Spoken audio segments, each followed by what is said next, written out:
Hey friends, welcome everyone. So good to be with you all. Thank you for tapping into this conversation. Super honored to have Mike Wilkerson with me. We've been chatting here before the interview, and we could just talk for days. Have a lot in common, and really thankful to Mike for writing a book that I really enjoyed reading, and it hit home for me in many levels because a lot of what happened to Mike was in the town I grew up in.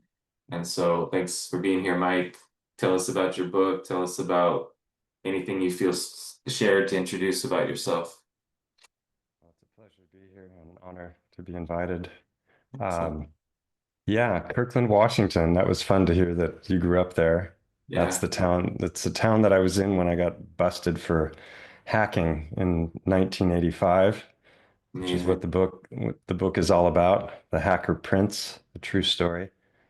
Um, yeah, I ended up there through a wild set of circumstances in 85, and I was just there for a few months before I finally got caught after a lot of hijinks that took me around the country. And Yeah. I grew up in California, but I was living for a brief time in Hawaii. And then because of people that I knew that were into similar things that I was into, I went to the East Coast several times as well. And returning from one of those trips, some guys that I was friends with and had been staying with in Hawaii suggested that I reroute the flight to Seattle instead of going back to Maui where I had been living. And so that was how I ended up there, just randomly.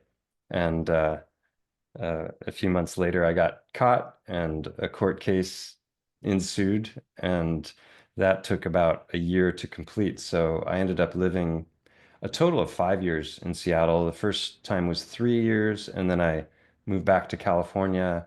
And at one point, had a new girlfriend, and she was interested in adventure. And I was like, "Well, let's move back to Seattle." So I moved back there and lived another 2 years, Oh, um, cool. and just did, working as a waiter, and then eventually got a license to sell real estate. So I was Really? all over that region, previewing homes and showing homes No way. and so yeah, I've got a lot of memories. Actually, I just visited Seattle for the first time, and well, basically since the events of the book took place, and saw my stepfather and some of his family members who were there, and reconnected with some old friends for the first time in decades. And it was a real kind of what do you say? It's just a conclusion to this whole cycle, because it took me 40 years to get around actually finishing and publishing this book, because Right. 85 to 25, Incredible. It's a good book, man. So glad you got around to sharing your story. And one of the common things I hear when talking about you with mutual friends is like, how did this guy do so many things in one lifetime? Like you have so many, I didn't know you were a realtor in Seattle as well. Like that's your book is wild, man. It's really powerful and kind of shares how brilliant of a person you are that you could think your way through the situations that you were in, really how fortunate you are that you did get in trouble considering what was going on in the background, you know. So Absolutely. it's amazing how guidance works and how we get taken care of by whatever, some sort of mysterious force that shows up and makes sure that certain events don't go into more dangerous territory. So really, just thankful that you're okay, man, because that was pretty sketchy. Yeah, definitely. I landed myself in a number of sketchy situations. Yeah, What is that? What's that line? Fools rush in where angels fear to tread, right? yeah, And I was kind of, mischievous when it came to the hacking stuff, and sure. had some sketchy morality, which I talk about a lot in the book. Yeah. As often teens do. So I wasn't out of the ordinary there, but in general, I'd led a pretty sheltered life, and so I was naive to a whole lot of things when it came to the ways of the world, and had fallen in with some guys that were pretty sketchy, but seemed great to me, and but they weren't, as I found out. But I didn't find out literally until the night before I was busted, which is just crazy because I'd been with them for a while, but eventually some things happened that got me Yeah. wondering, like, wait a minute, what's really going on here, you know? And so that naive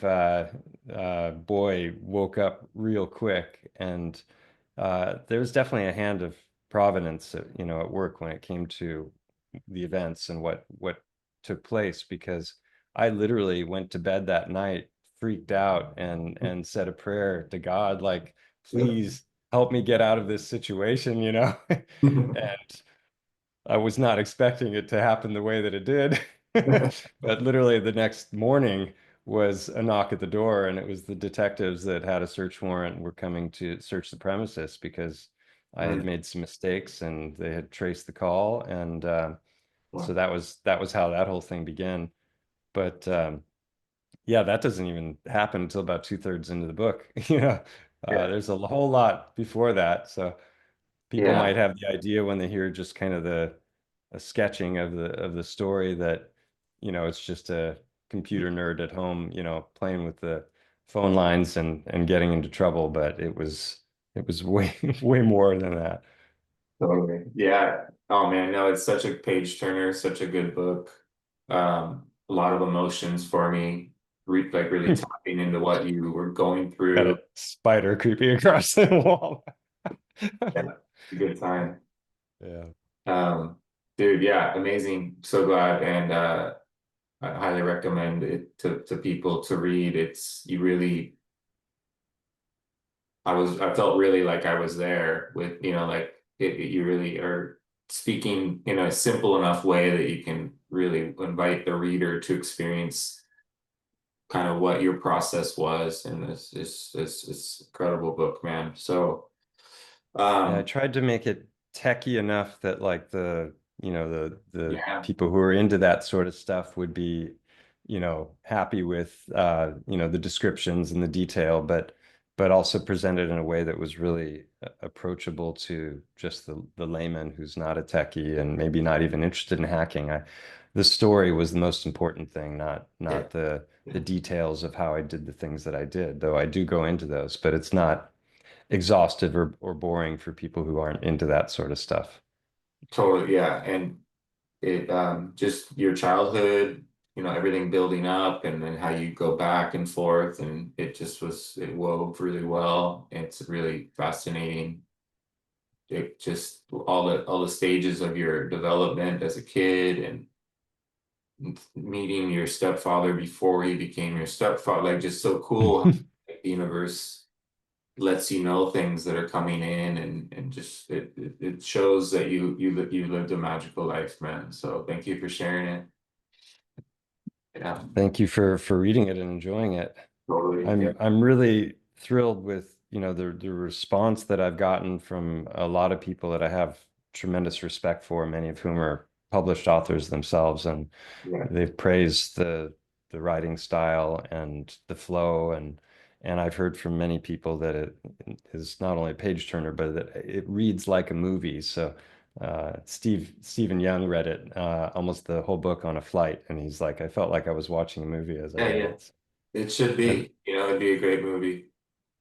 and for you, you know, having grown up in the like Yeah, the area where half of that book takes place, that must have been fun as well, you know. it really is, Literally man. Yeah, down the street from where I got caught.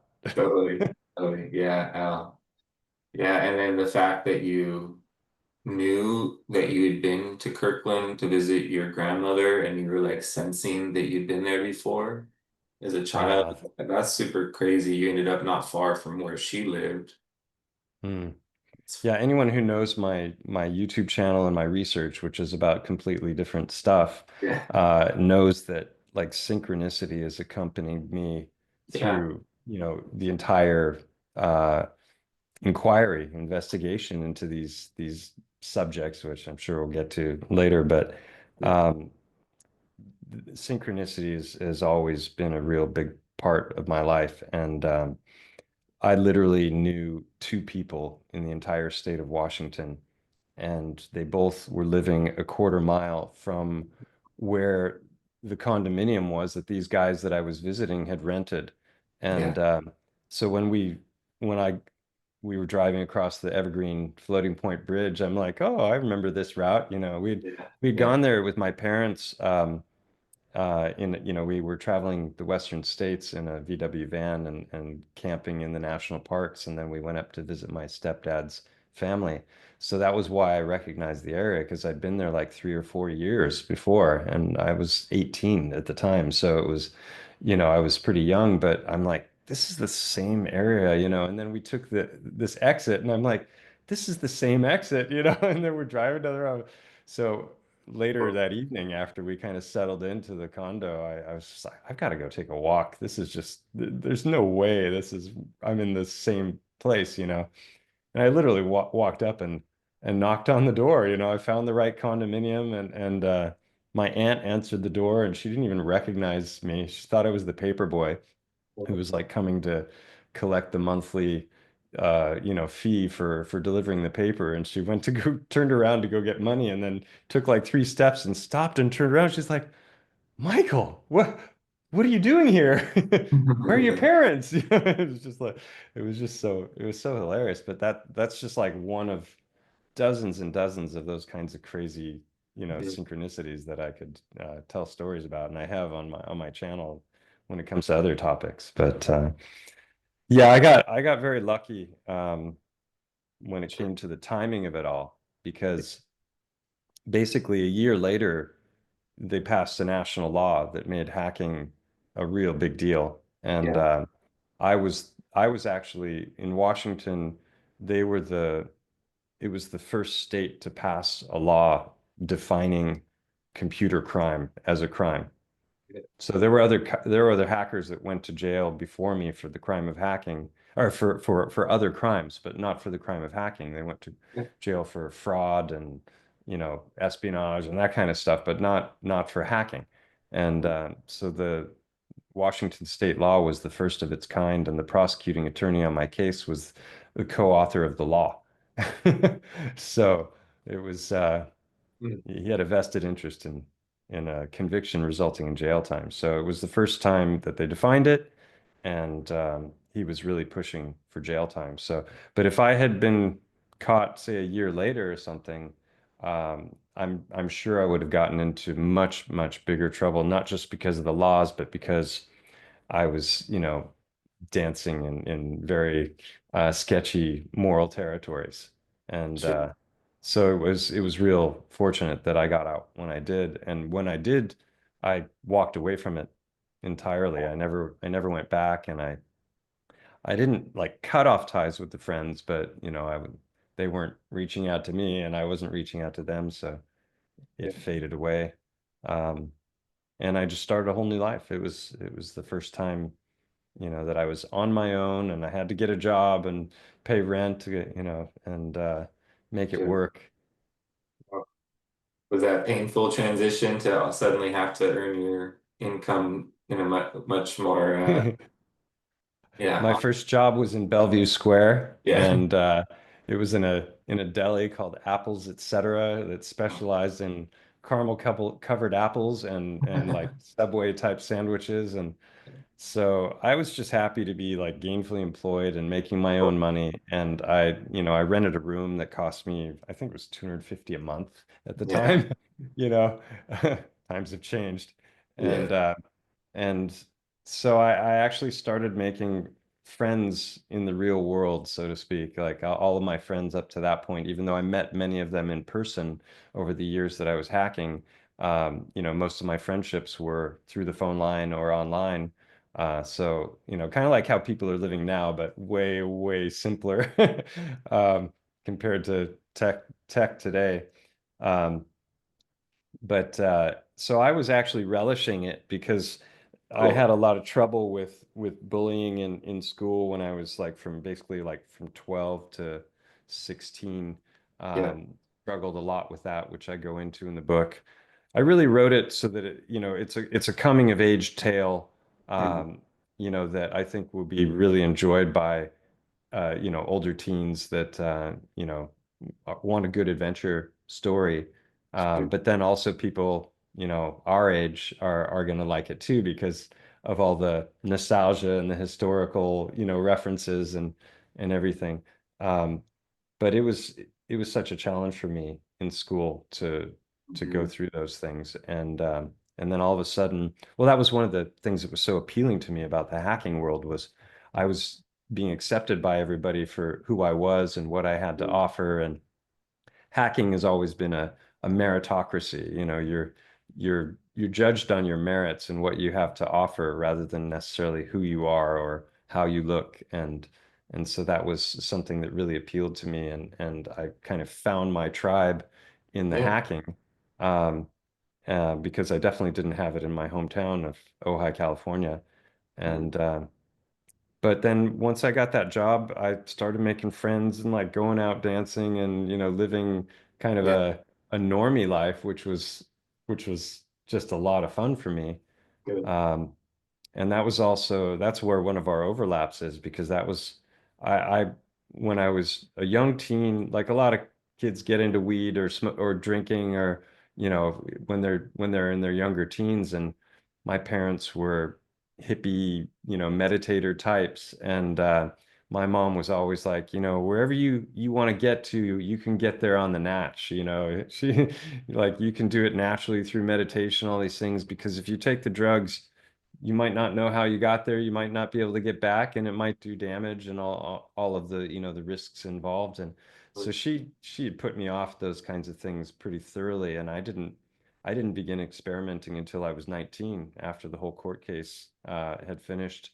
And that's actually the next book I'm working on right now. Is it's not a it's a continuation to my story, but it has nothing to do with hacking, so it's not a sequel in Okay. but I got pretty deep into psychedelics in Seattle, after from like 19 to say 23, Okay. and I was deep into the Castaneda books. I read the first seven that he wrote, Yeah. and then I yeah, I doing a lot of experimentation, but I was very interested in it from a spiritual perspective. And then of course that turned into like it's fun on a Friday night kind of thing, so it wasn't all like sit cross-legged and meditate on psychedelics or something. It was anything but that. But so that the experiences that I had with psychedelics have been incredibly profound. And then I had about a 20-year break from it when I moved to Europe, and I went to school, studied in Italy, and then met a Swedish girl and eventually moved to Sweden. And I lived there for 10 years and studied to be a chiropractor.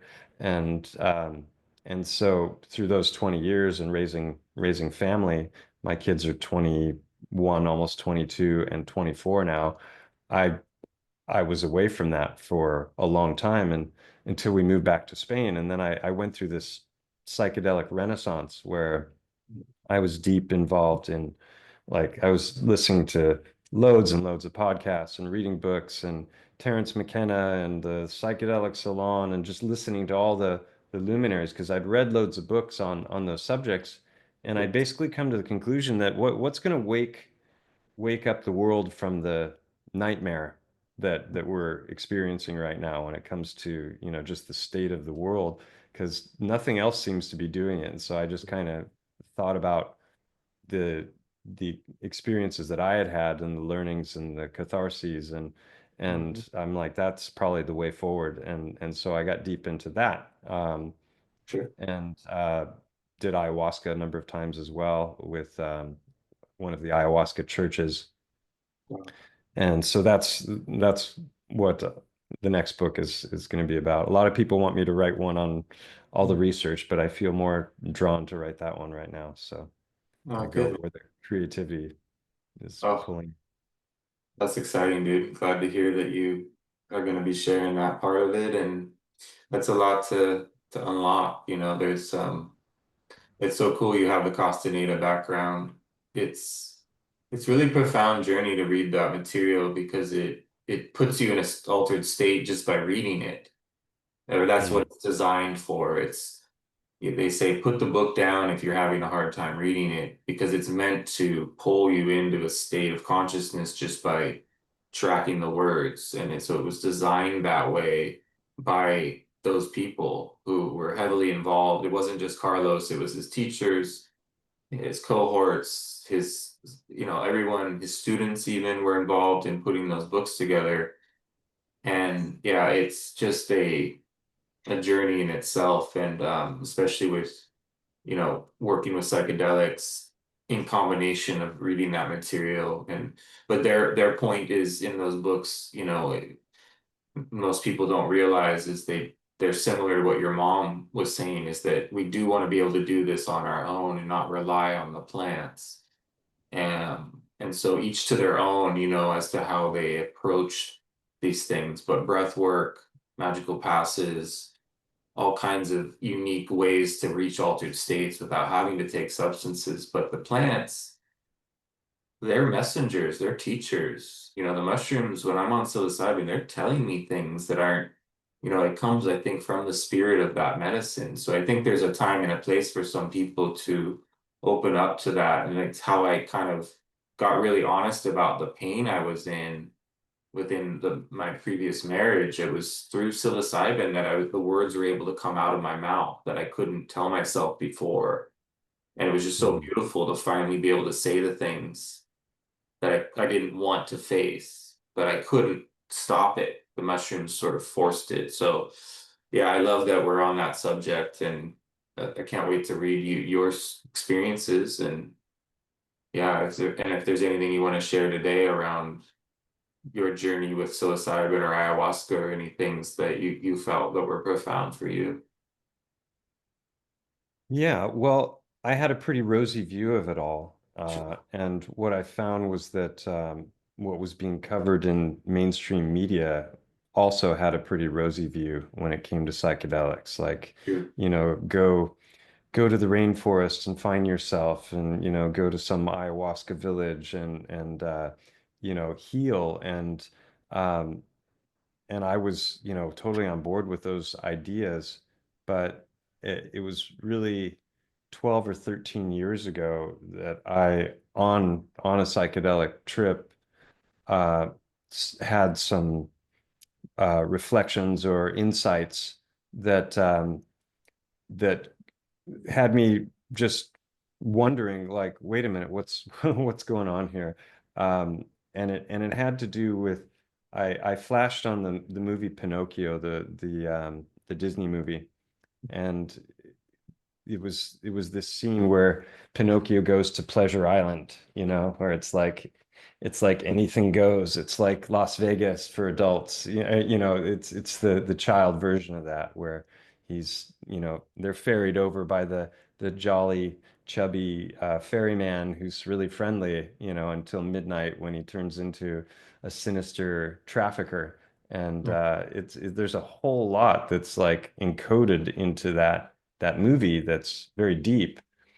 And so that caused me to become curious about connections between Disney and the occult.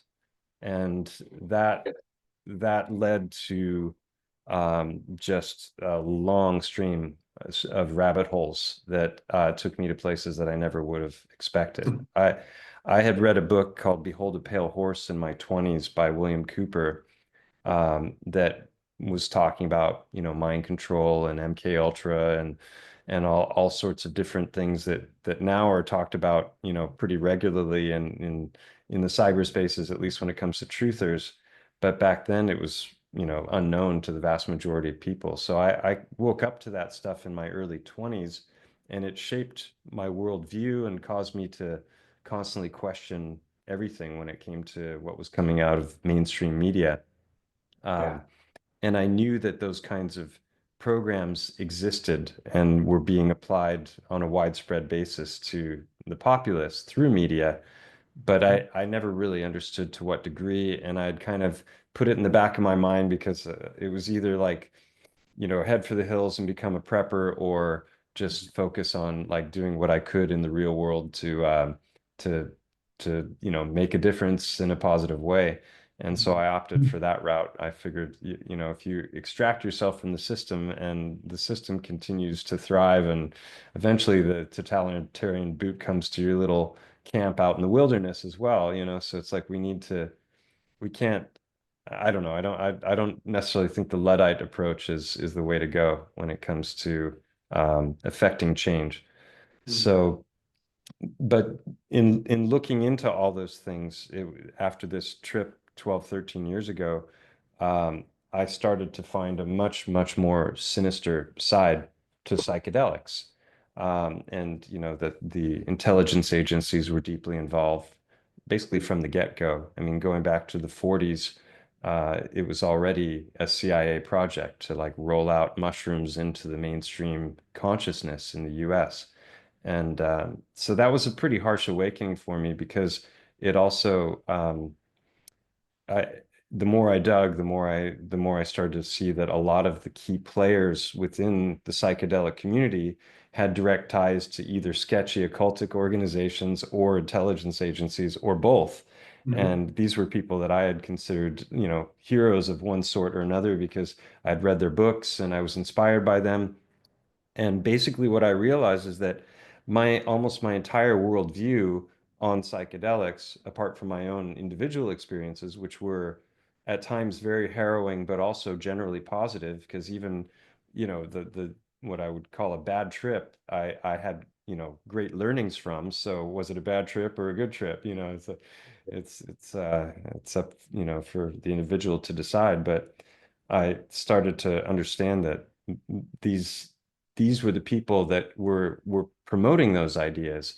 And then I came across like attack shamanism as a, you know, as a thing that there's like actual brujos and sorcerers that are using these substances for the purposes of blowing people open and, you know, accessing them, and you know that those dark episodes or the purge that happens on ayahuasca are these things that are said to be these very positive things, that in some cases it might be the infiltration of an entity that's actually come into the person, rather than what I was taught, which is this is just, you know, psychedelics, mind manifesting, or Mhm. they used to be called psychomimetics, which is, you know, mimicking psychosis. They were Mhm. called telepathine once upon a time because people had telepathic experiences.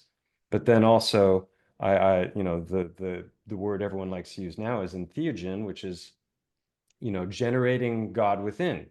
They all Mhm. sound wonderful, but I'm also fond of a term coined by Jan Irvin, who I'm sure you're familiar with, um, who he calls them suggestogens, right?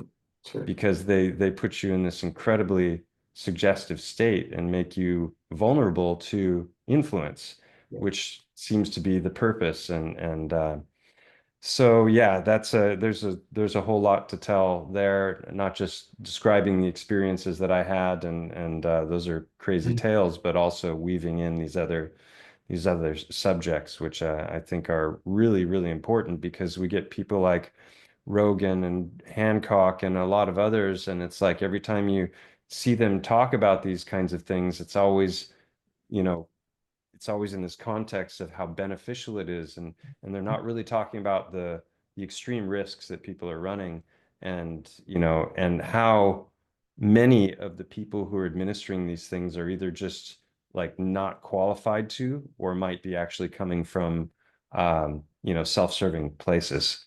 So Mhm. that was a real harsh awakening for me about 12 years ago. And I literally stepped away from it, and I'm like, wait a minute, I don't know what the truth about these things is, because so much of the information I got was from nefarious sources. Sure. So if I don't know the truth about it, I'm gonna pause until I find out enough that I can start to feel comfortable about what, you know, what is really going on when you're consuming these. And here I am 12, 13 years later, Yeah. I haven't come back to it because Sure. I still don't have those answers. And, you know, what are the risks really, and what is taking place, especially when you're dealing with high dose stuff. I mean, my first mushroom experience was just a small quantity that was a euphoric, heightened colors and, mental and visual clarity.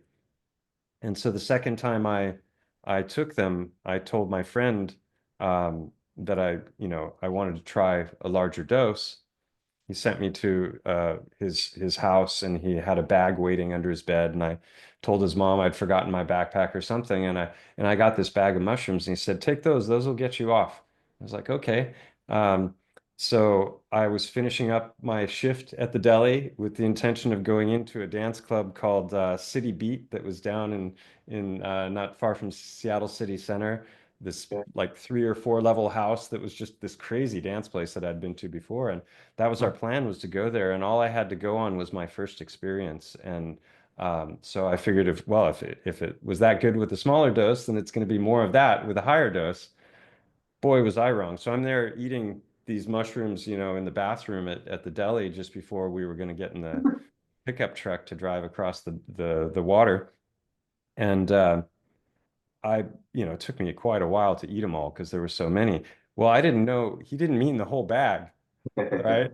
So I took probably about 20 grams of mushrooms on so that was really my first psychedelic experience. I had only smoked pot once at that point, and I'd had this mildly euphoric mushroom high, and all of a sudden we're driving into the city to go dancing, and I'm on 20 grams of mushrooms. So that was uh that was my exposure to the psychedelic world at 19 years old. So I've had a lot of pretty profound experiences with them, and some of them on pretty high doses. And it's been incredible, from a learning perspective. But now I understand that I didn't know what the hell I was in. I'm rereading Don Juan, the teachings of Don Juan right now. I'm about halfway in, and I'm just like, I read it in my early 20s. That was the last time, and Yeah. didn't have a guide, didn't have a shaman, didn't have anyone who from the Toltec tradition or anything. My life would have been very different if I'd come across someone like you back then. I'm sure of it. Man, 20 grams, that's for those that don't know, that's just next level. That's just so many That's mushrooms. that's like 4 times what Terence McKenna would call the heroic dose. Yeah, Yeah. that's 4 times that. Wow, man, I'm glad you didn't step into traffic or, it's no joke to be having an otherworldly overlap like that. And I'm glad you're okay, man. What a trip. And thank you for bringing up the just how embedded all the programming is across the board and just all the agendas and how everything is used against us to that degree. And like this, I'm seeing a lot of this in the ayahuasca world where people are, coming back.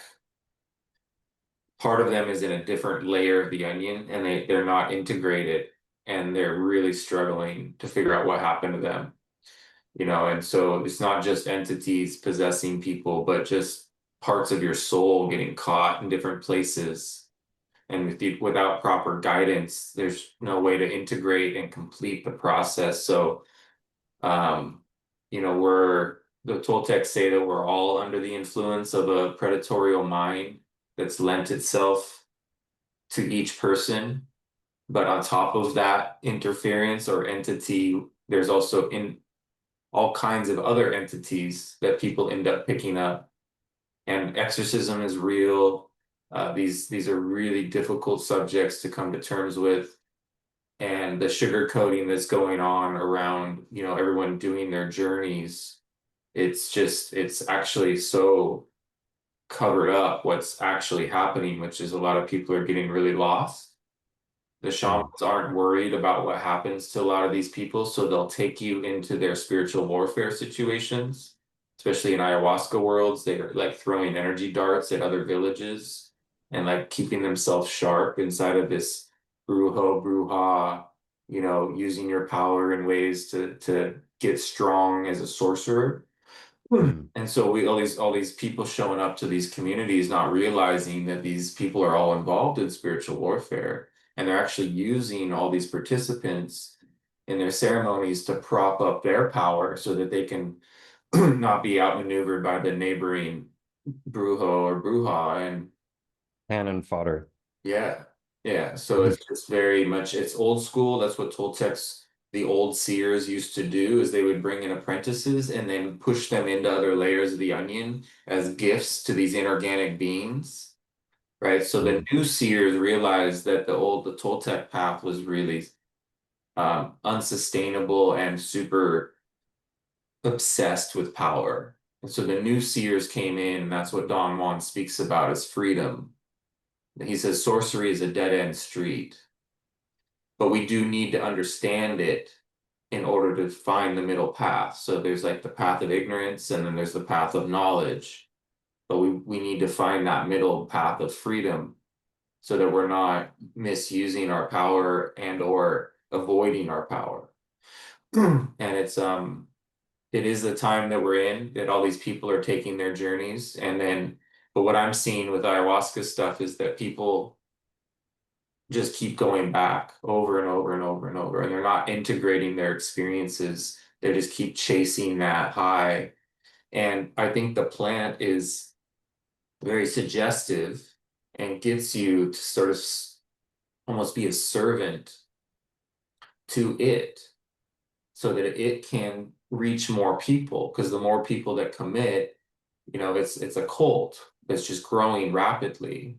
And I think that's exactly what happened. I think Carlos Castaneda was intervened with by the CIA. He talks about this, that they came to his house. He said it was a very disturbing experience, but they said you can't keep writing about these things that with the plant medicines because it didn't fit their agenda. It was showing the dark side of it.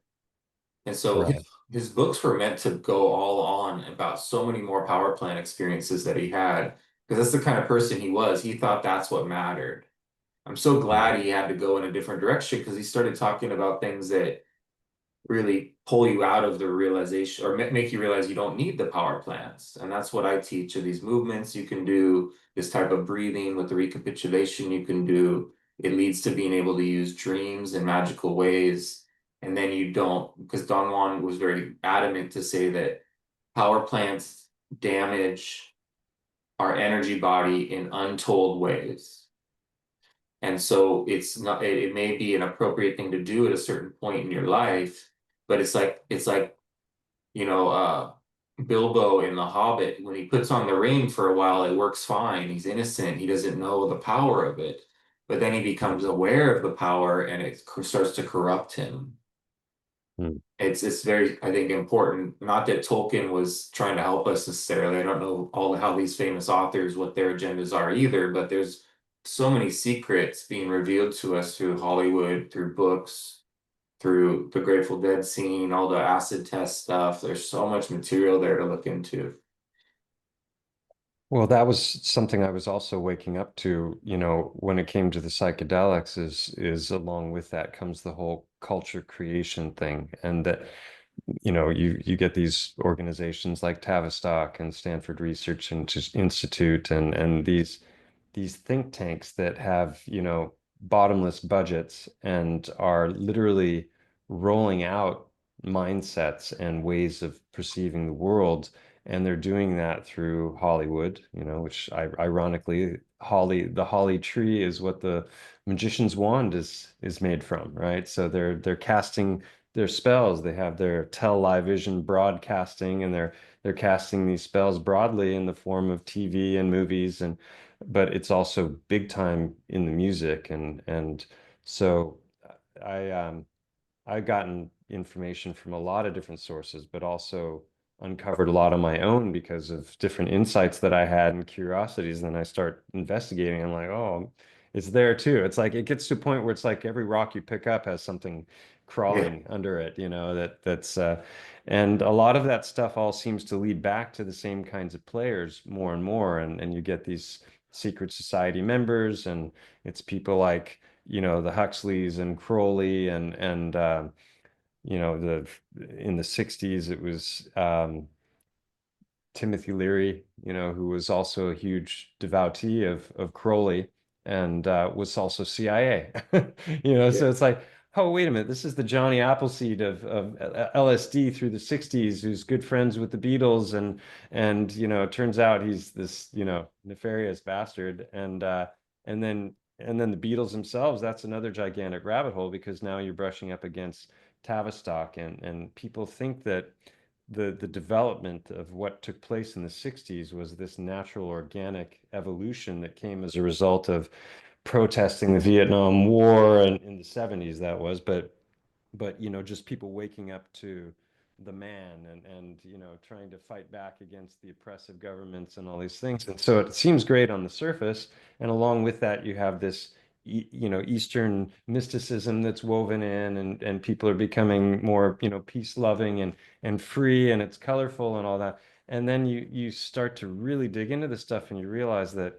those are all narratives, and that it didn't organically develop, that it was literally a cultural rollout. And so I think this is why through the COVID times that the boomers overwhelmingly were just completely asleep to the things that were happening, because they've really undergone more programming than any generation in history probably. And so it's been interesting to witness. But they definitely, the rebels of the 60s didn't seem to step up to the plate when rebellion was needed. Instead, it was just like, wear your mask and stand in line and follow the arrows, and otherwise you might put somebody's grandma at risk. And it's like, how can you how can you not see through what's going on right now? It's like, it's astonishing to me. But I think that's why, is that they've been literally subjected to decades of programming, in every way conceivable. Amazing. Yeah, it's so true. With my dad, just realized, he was such a sharp person, and it just was so intense.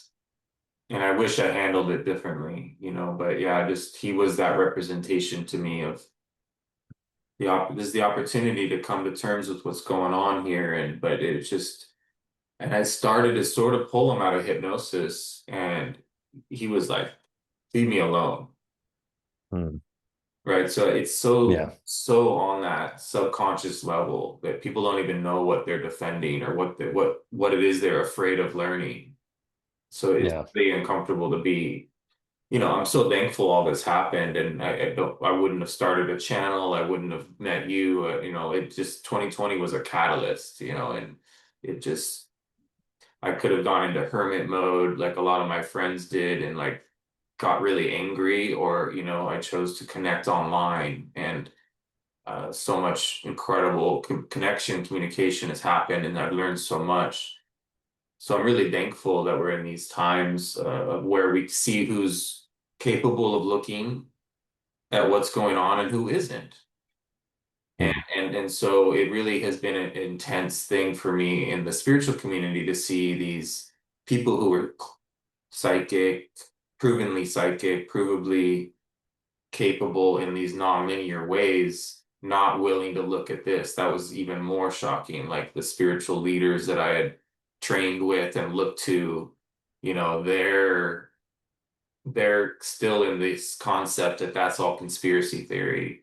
And they're still somehow functioning in this spiritual world, doing really cool shit, but somehow maintaining this armor around letting their walls fall in. They're too delicate and too exposing for even people who claim to be seers.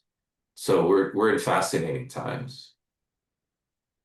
yeah. I know people who are literally lifetime meditators, Yeah, that like serious meditators that have lived on diets, and had a disciplined practice for decades, sure. who fell for all of it. And that really got me questioning, because I've never been a meditator. I meditate in some ways, I suppose, but not like sit down and repeat a Okay. mantra, or I don't know, thinking is my meditation, I guess. Yeah. It's like it never stops. But to see people who have undergone like a lifelong spiritual inquiry be so completely oblivious to the very, very easily provable and obvious programming, Yeah. was a real eye-opener for me because I realized, okay, that means that you might be achieving these heightened states of awareness and maybe have spirit guides or whatever, but they're not guiding you here to see Mhm. through the bullshit. And that's a big red flag because we are physical and spiritual beings simultaneously. So if your whole focus is elsewhere and you're not, attending to what's outside of you or going inside of you, Mhm. then how truly profound is your spiritual teaching that you're following? And so I really, yeah, I don't know how to reconcile that, but it was an interesting thing to witness, and I saw it happen with multiple people who I thought were extremely aware, and then the cog just sets in, and you're like trying to provide actual studies disproving the things that is coming out of the government apparatus, and they don't want to hear them, It's like I don't know, it's kind of weird. Yeah, very much exposed what I would call now charlatans. Like I just can't accept that they're the real deal like they claim to be because something's got a hold of them that's keeping them in just a certain area and they're of service to that program now, right? Yeah. Like being used. It's like Yeah, every it's like Toto pulls back the curtain and then Dorothy goes, just pulls the curtain closed again, It's like yeah, there's a dude there manipulating levers, yeah, like yeah, can't make the uh, connection. totally. Mm. Yeah, man. I'm so glad that there's people like you who are willing to look at all these things and talk about it, and we can get into like what your favorite subject is. I know you've discovered something that most people find pretty difficult to consider because it takes you into a worldview of what could have been in the past that's just so extremely different than what we were taught. And it's even in the truther communities, there's some people that don't want to touch what you've discovered because it really is next level stuff, man. So thank you for being courageous enough to look and to put it together and to use your brilliant mind to sort of speculate as to what it might mean. But yeah, for those of you that don't know, Mike is has a really powerful channel, Stellium 77, and it's goes into areas of what you refer to as biogeology. And so how did you land there? What's been your journey through these different deceptions and what, have you discovered as of late within what we might be standing on or what's going on as far as like Sedona or places that are really like how did this how did this process occur in order for these objects to look like this now? And what are these objects? And so I'll let you just get into whatever you feel called to share. Sure. Well, around the time I was waking up to all that other stuff that we talked about, 10 years ago, almost to the week, actually. It was November 2015. Cool. I was having an art exhibition with this art in a big gallery, and I invited one of my patients to the opening, and she brought her husband, and they really liked the art. And then he eventually started with me as a patient, and his name is Alex Michael. He's also known as Conspiracy Music Guru, Yeah. which he wasn't at the time. That came later. Um, but he came to me as a patient, and we were just comparing notes on all the different conspiracies that we had looked into and had confirmed were actually real. And it was a real fun meeting of the minds. And I was like, this guy's awake, and it seemed like the kind of guy I could be friends with. And then at the end of one of those meetings, he brought up the subject of flat Earth. Yeah. And I felt this sinking in my stomach, and I was just like, "Oh my gosh, how could he go there? Like nobody could be that dumb." And so it was really disappointing to me that as bright as he seemed, he clearly lacked discernment because he couldn't like understand that that was the dumbest thing you could possibly imagine. And so I just kind of smiled and nodded, and yeah, he suggested I look into it. And so he came back a second time, and a similar thing occurred. And this time I was just like, okay, now I have to look into this. It'll probably take me 5, max 10 minutes to debunk. I'll just get some photos from satellites and some live stream from the ISS, and and it'll be a done deal. And so the further I got into it, the more in the weeds I got, because he was able to shoot down everything that I brought him, and everything that I thought that I knew of that was proof of the heliocentric model turned out to be inaccurate based on, false information or poor conclusions. And so, uh, I was looking into that for a couple of years, and Sure. it was a real mind blow, because I don't identify as a flat earther, because I think ultimately it's a false dichotomy, and that, it's either a sphere or it's flat, pizza in space kind of thing. Um, but I think that that's really just a divide and conquer strategy there. It's like get people squabbling with each other about what it is, when in reality it's something far more profound, in my opinion. And I won't go into that, but um, so going down that rabbit hole is a massive one, because you get Yeah. into fakery, and then you realize that there's collusion among all the different supposed spacefaring nations, despite differing political ideologies. So why would they all be in agreement about, hey, we're going to fake this thing, even though, like, the US is at odds with China, and you got Pakistan and India in there and Japan, and it's like sooner or later somebody's going to, snitch. It's like there's no way. And then you find out about the Antarctic Treaty and all these other things along the way, and it's just like one thing after another, that it shouldn't be that way. There should be mountains of evidence for what they're claiming.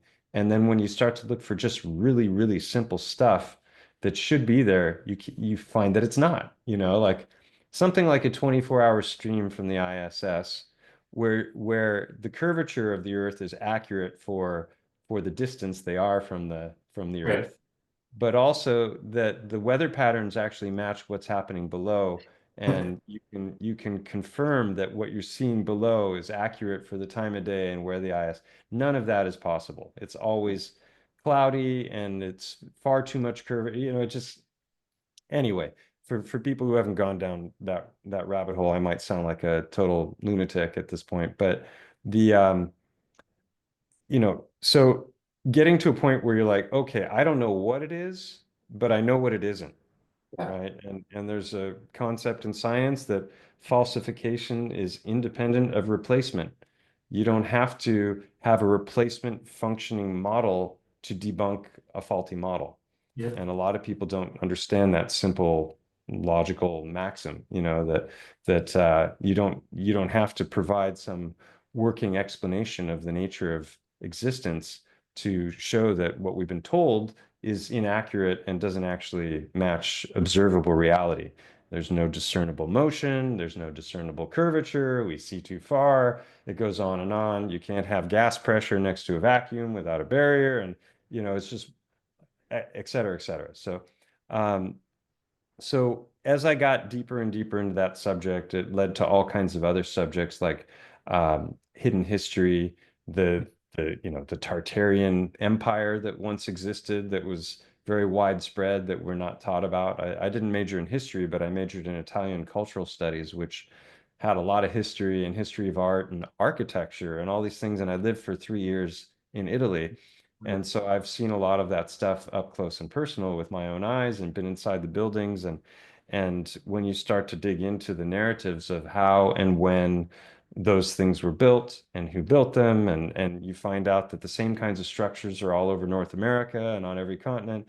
And then there's, the subject of the mud flood, and there's the World's Fairs, and there's all these like seemingly separate rabbit holes that are all linked to one another, and form a very coherent tapestry where they all actually dovetail in a way that makes sense if you understand that our historical narratives are complete BS, and that the world is not what we were taught. And so that caused me to really start looking at everything with new eyes. And then I came across some different videos that were starting to question geological narratives and timelines, and how stone is actually formed and how long it really takes. And that was really the penny drop for me, because um, the idea that things could petrify far more quickly than we were taught.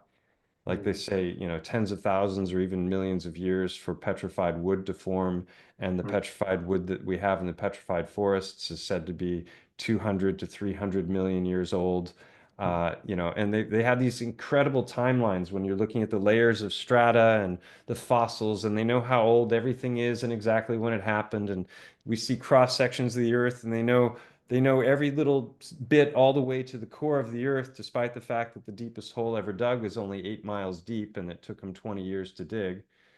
So it's just it's an interesting line of inquiry, and tied into all that are our myths, our legends, mm, our historical texts, our religious texts, and they're all telling a very different story of the past than what we get today with our Darwinian evolution and the heliocentric Big Bang, and everything just bounced around and then randomly formed us. That's literally the mainstream.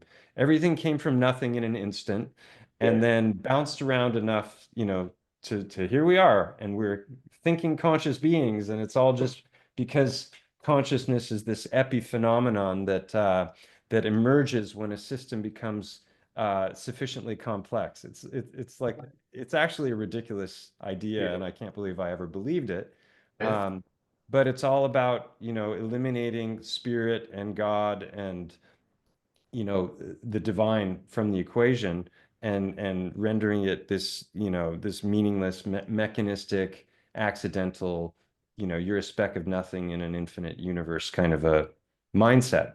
And I think ultimately that's very destructive. It leads to pretty dark places for a lot of people, and it breeds nihilism. And so um so the myths and the legends, then you get your titans, these mm, gigantic beings that were the size of mountains, not just the giants, which a lot of people know that giants once existed, and there's been a concerted effort to hide that as a fact, but there's literally thousands of bits of evidence of skeletons that are being disappeared by the Smithsonian, and there's loads of old newspaper articles of them excavating this, that, and the other.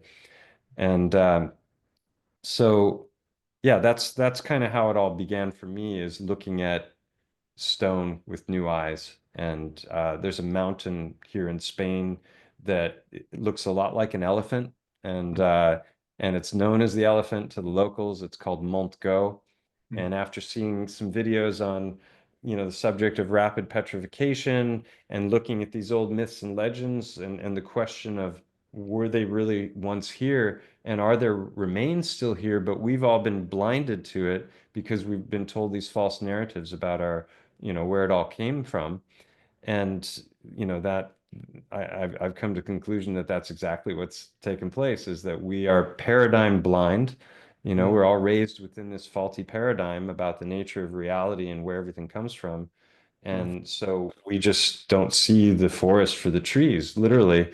And and the big trees is another big aspect of my channel as well, digging into the evidence in favor of the idea that there were once trees that were miles wide at the base across this world. And that's a hard thing to fathom, something that large. And obviously, if creatures could be the size of mountains and trees were that big, that doesn't work on a ball the size they told us, right? yeah, So it means that our realm is different from what we've been taught. Do I yeah, know what it is? No. I think a lot of the people that we have the most respect for are are willing to ask any question and go where the evidence leads, but they also have a high degree of humility, and a mm, and a and a willingness to say I don't know when they don't know something, and they're not clinging desperately to their own self-created narratives. And so those are the kinds of people that I admire the most. Most of my heroes have been toppled from their pedestals, and now a lot of mm, my heroes are people that I know personally that have that kind of a mindset, and I feel very blessed to call them friends. So mm. yeah, that's how it began. I don't know if you want That's good. to. And yeah, no, thank you. It's it's so fascinating to open up to these Yeah, the historical deceptions that, just what has gone on in order to cover it up, and then why some of it's not covered up, as far as the buildings or the star forts or the different things, and what we're being allowed to look at. And it's just fascinating. It's almost like a riddle, or like we're in a game, and we're being fucked with and teased, and basically like put in this position where, we're going to face ridicule because the hive mind is so powerful Yeah. that the majority will maintain whatever they're told, no matter how ridiculous it gets. Like they're just proving the fact that they can just openly deceive, and get away with it. But it's also we're in a spiritual process with that. And I don't think the majority is meant to wake up, and the humanity, it gets saved in that process. I think we as individuals get to liberate ourselves. And the 100th monkey thing can have a huge effect. The more people are able to admit what they don't know and what they do know, and just move into that more inner journey. But I'm fascinated by what could be occurred, what could have created the environment for giantism or for titans, and whether you consider the vapor canopy, what Jason Bashir's brought in as a concept. Do you think that that has some? Have you looked into where he discovered that idea, and what are your thoughts on that? Yeah, I've been fascinated by the subject of eschatology, which is just, the cataclysm for a long time. And, he refers to it as the Phoenix event, Yeah, which, can have these varying degrees of intensity. It can be regional, it can be continental, or it can be worldwide, depending on which one comes. And he's identified a cyclical nature to them, with this 138-year timeline. I find a lot of his research to be very compelling, and I've had a couple conversations with him. yeah, Um, and so the vapor canopy idea is this idea that there was a time and this isn't his idea. He's just gleaned this from a variety of different texts from around the world, that there was a time when the sun and the moon were not visible in the skies because there was so much vapor that was suspended in the sky that there was basically like it was a diffused light and things were giving off their own light. And this is actually shown, I think, pretty poignantly in the movie Avatar. They're I think it's a tip of the hat to that previous world where you've got the gigantic trees and you've got the moderns coming with their spacecraft to destroy the indigenous peoples and mine for all of their precious materials, because they're using this, really antiquated technology in the form of mechanism. And so they're destroying the natural world, which is the highest form of technology. So that, you've got the mycelial network and all this stuff that is, this magic that we are, where I see us as walking mycelium. And and so they're coming in with this destructive force because they want to harvest these different materials. I think that happened, and I think that there was some, cataclysm that brought us into this world that we're in now, where we see the sun and the moon. We don't have this vapor canopy, and also gigantism in a pressurized system is just a fact. There's different scientific experiments where they've pressurized a room, and I don't know if they increased the oxygen levels or CO2 or what they did, but this like a cherry tomato plant became regular sized tomatoes by the thousands in yeah, this atmosphere that was more conducive to growth. And even in the mainstream narratives, they're talking about these times, not just the dinosaurs, but in general, that everything was bigger back in the day. And there's 200 centimeter wide dragonflies. So if a dragonfly is 10 or 20 times larger than it is today, everything else could have been 10 or 20 times larger, right? So it's not so far-fetched, because even the mainstream geological narratives are talking about these times where everything was bigger. I don't believe the dinosaur narrative at all. I think that's just a fabrication, probably a clever way to hide giant bones as well. They get the giant bones and they just mix and match until they have some new dinosaur breed that they can announce. Um, but yeah, so that you've got the gigantism that could come about through different kinds of atmospheric conditions. I think in general, we might be like, if you think of a toroid or a vortex, like we might be downsizing, you know. I think Adam was said to be from the Bible was said to be like 100 feet tall. Mhm. Um, I don't know where that comes from, but I've heard that from a few different places. But giants and titans were spoke about as fact in the apocryphal texts. You've got the book of Jasher and the book of Enoch, where it's literally describing the angels going to work at the giant trees to bring them down because God is about to send the flood to purge the realm of all the corrupted beings. Mhm. So that's a fascinating, little story that was taken out of the Bible. Wonder why. Maybe because it's, cluing us into a real past. And you come from this Toltec tradition. I don't know what the Toltec traditions are when it comes to these kinds of things. But I know like the Salish Indians and others, they've got what was it, the Hopi as well. You've got the Blue Star and the Red Star Kachina, which are these omens of cataclysmic events, and they talk about transformer stones. They talk about creatures being turned to stone. We have the Greek myths of Medusa. We have Paul Bunyan, the giant mountain-sized lumberjack that's cutting down big trees. It's like it's Jack and the Beanstalk. There are all these things that are all throughout our stories, but we're told that they're just they're either the ideations of primitive people who were coming from an animistic worldview, where they're just anthropomorphizing everything, where they're oh, the wind is a spirit, and it or this but I think that that's just narratives that we've been told, and that they're talking about things as they really were. Mhm.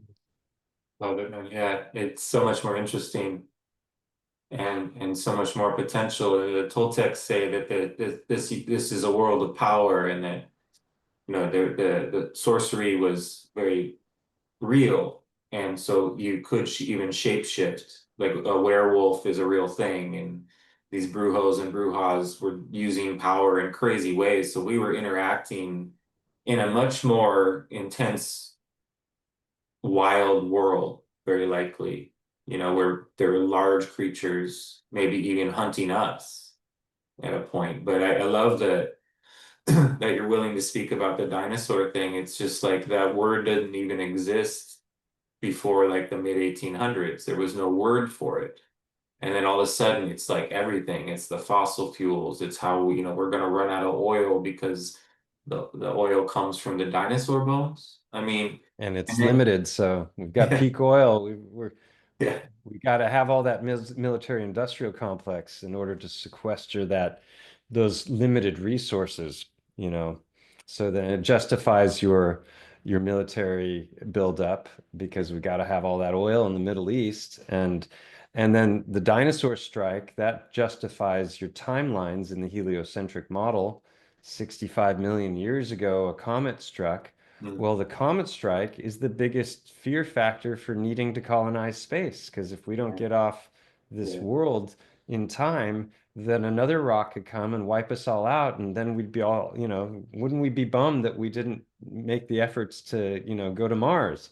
Oh, As if there was anything on Mars to survive with, it's just like the whole thing is so stupid, but that becomes an endless black hole for all kinds of, both normal budgets, but also black budgets. And mm, now we've got Space Force, and we've got all these spacefaring, nations, and it's just like the more you dig into it, the more ridiculous it all is. But it's a mm, big money pit, and it's really good for mind control and for convincing, people that there are all these things that we need to fear. Nuclear power is another one that's, it's based on Einsteinian physics. And have you had Mark Gober on yet? I mean, yeah. both him and Stephen Young's books completely dismantle heliocentrism and Einsteinian physics, and why are they doing that? Well, they've got to throw out the ether, because if people know the ether exists, then we can clue into all kinds of different ways to get energy, not necessarily for free, because you got to create the infrastructure. But we live in a realm of manufactured scarcity, Mm, and all of these narratives tie together in creating this illusory worldview that everyone has bought into. It's like a collective nightmare. And Mm, mm. so I coined the term prospiracy because, I like this idea that certain rabbit holes, when you go down them, like virology or dinosaurs or nuclear power, the deeper you go, the more you realize that the monster has no teeth, and Mhm. it leaves you feeling more empowered, not less empowered. And So so, that's why I like that term prospiracy, because everyone's always talking about conspiracy, but mm, when you dig into nuclear power and you realize that Chernobyl is a thriving ecosystem, there's mm, 4K drone footage, you've got, Fukushima was supposed to kill all the life in the yeah, Pacific, but everything, nobody talks about Fukushima anymore. I mean, wasn't that a meltdown? Shouldn't it be like totally. creating problems for thousands of years to come, according to the mainstream model? And Nagasaki, Hiroshima, those are fine. Millions of people living in those cities without, massive spikes in cancer rates. So it's an Oh, empowering thing. it Uh, is. but, to get there, you've got to also go down a lot of dark rabbit holes that can lead to some pretty, places that can leave you in despair. So hopefully it's good to have a sense Good of point. humor as well. Yeah, yeah. Mm. Oh man, that's so you covered a lot there. It really is so healing just to be in conversation around these subjects and to, yeah, it's the fear narrative that's being pushed. When you really get to the core of it, then you realize, wow, that we don't have as much to be afraid of as we're being told. But then there's this other layer of fear. Well, there's a powerful enough group of people that make sure these lies maintain. And to sort of go back into grade school where they wheeled the TV in for us to watch the Challenger blow up. Like the MK Ultra stuff is so dark when it comes to what they're willing to do to kids, cartoons, fairy tales, just the whole thing. And I think the heliocentric thing is kind of the most hardcore as far as how hypnotic it is and that it's hijacked people's ability to think for themselves because you're being told something that's just so ridiculous, but at such a young age, you don't want to be the one in the room questioning Yeah. what's going on. And so you just start to make this adjustment to something that's nonsensible. It cuts you off from your senses. And if we have access to our senses, like they say that cannabis didn't work for MK Ultra because the cannabis sort of taps you into your senses in a way that's not as controllable. So they were trying to figure out how to work without one. So a lot of my And you discoveries can see came, through incongruent people yeah, far more easily, right? You just like sense that something's not right about what they're all about or what they're saying.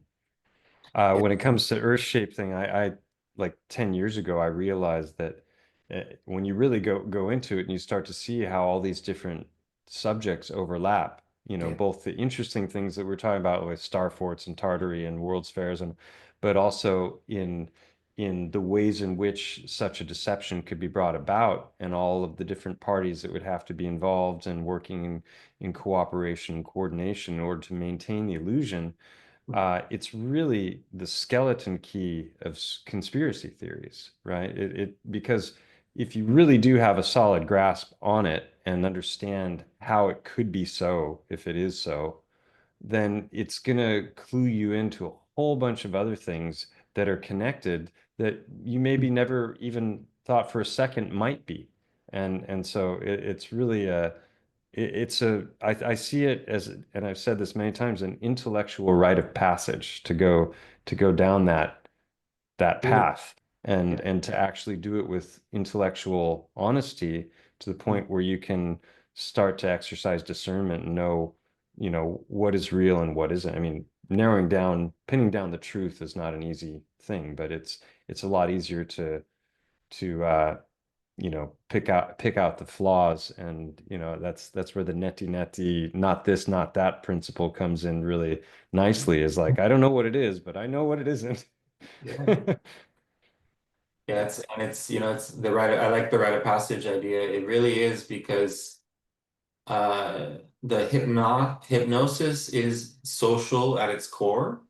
People don't want to be socially, they don't want to lose their connection to their friends, groups, to their way their parents see them, the way their teacher, they want to make sure everyone's at their funeral when they die, and they don't want to lose friendships.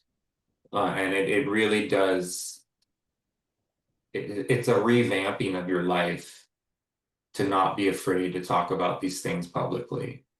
And so it really gives you that journey into a type of freedom that most people are uncomfortable with. And so when you no longer care what people, when you no longer need people to validate you in the way that most people need validation, then you become sort of almost like a dangerous mind to the hypnotic ones. You're a threat now, right? It's like the Agent Smiths sort of come out. You start talking about certain things and people will get, especially in person, like, I've had some encounters sitting at a bar in Baltimore where I start talking a little bit more about stuff. Started out with COVID and they realized COVID was this thing, and then we get into 9/11 and they want me dead. They can't believe I'm saying what I'm Mm. saying.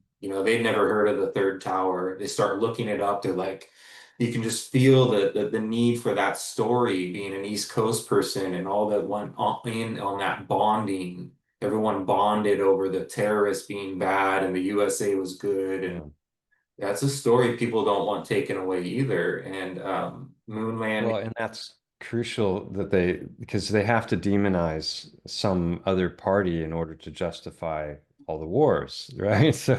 So they've got to pin it on this invisible boogeyman and create the war on terror, which is a borderless enemy that doesn't even have a face. So it's like all they have to do is keep repeating the mantra over and over again. And Mm, I sorry, I interrupted you, but I went through a proselytizing phase when it came to Earth shape and also during COVID. And there's that desire to like wake up, and yeah. and I think you can't wake people up. You can plant seeds, and eventually they'll go, looking into things and research it themselves. But I encountered on more than one occasion that profound cognitive dissonance, and there was one time where I almost got, it almost got physical, and I was like, there was also alcohol involved, so it's like not a good combination, like tugging at the threads of somebody's reality in a very uncomfortable way while mixing it with alcohol and stuff. So I learned my lesson, and it took me a long time before I could talk about any of this stuff in a public way. And if it wasn't for my channel, and the first years I had my channel, I only like little hinted and memes and stuff, touching on the subject of Yeah. Earth shape, but not addressing it directly. But it was also right in 2019 when the algorithms kicked in, for the censorship. Like, isn't it interesting for the people who are not interested in flat Earth or they think it's stupid? Like, there's a short list of things that are highly, highly censored, and that's towards the top of it, right? Now, why would that be? You can talk about NASA probing Uranus all day long, or being I got abducted by this, that, or the other alien, and then this crazy thing happened. You can have a channel about that with millions of viewers and zero evidence or proof for what you're talking about, and they're not going to come after you or down regulate your channel or just full on take you down. But that happened to a lot of channels that were covering those subjects. And it's like, why is that so threatening? Because it's the skeleton key of conspiracy theories. And when you really get into it, there's a whole lot of stuff that you will never fall for again. And so I think it's very, very threatening to their narratives for that reason. Yeah, there's like a healing that happens when you just allow yourself to observe things without any story and just question, what am I looking at? Like Amanda Vollmer talked about the moment she realized it was based on her senses. Hmm. It wasn't based on anyone's story. It was just like it's really profound to just recognize that there's a local sun and a local moon and that they're the same size. that we're not moving, but things are moving around us. Because that's what we're experiencing with our senses. And so Right. for them to take that away from us and make it this complex story is the same thing that's happening in the realm of sorcery, is to make it so complex that you end up not being able to just simply be. And that simplicity takes away from all the fear programs. It's like an embodied experience. And it doesn't mean you know the totality of what's happening. In fact, everything becomes more and more mysterious. And so it is almost a spiritual journey to move into the realms of deception, to come to terms with what is operating as a hijack to the way people think for themselves. And so those two subjects, the virology, also the because of 2020, that push to convince people that other people make you sick. Not that that hasn't been in the play for a long time, but this was like there's an agenda behind that, because then, what we got RFK saying, well, I'll have to have these wearables, right? That we have to be monitored. That's so scary to think of, that those of us that have been able to use alternative healthcare all of our lives, that gets really freaky when you start to realize that these people want to be in control of our bodies and make decisions for us medically based on the good of the all, saving grandma, everyone's vaccinated, and like my friend's trying to get his green card resolved, and all of a sudden they're telling him flu shots are required, like just the stuff gets scary as they just find little areas to start bringing it in. And pretty soon, we might be heading into some really tricky times. And so where you got people like Andrew Kaufman saying we need to get out in front of this and warn people, and then you got like Steve Falconer saying, well, warn people, like it's already, the digital ID is already here. We're already being monitored. There's nothing to push back against it. Our journey has to be inward almost. So like there's just different ways in which people are going about how to handle these things. And I appreciate what you were saying earlier, that not to run off and be a prepper, and really just be here and experience it and be grateful for the time we're in. I think things tend to work out. I think there is a way forward. But it's a balance of living a really magical life, but also being aware of, the different signs and omens that are presenting around what they're planning, and being able to come to terms with that very, very few people have the capacity, or very, very few people are capable of compartmentalization. So people are so programmed, even in the hospitals or in NASA, that they think that they're doing what they've been told they're doing. So it's not like everyone has to be in on it. In fact, very few people know how to do that. And they figured out these systems like germ theory.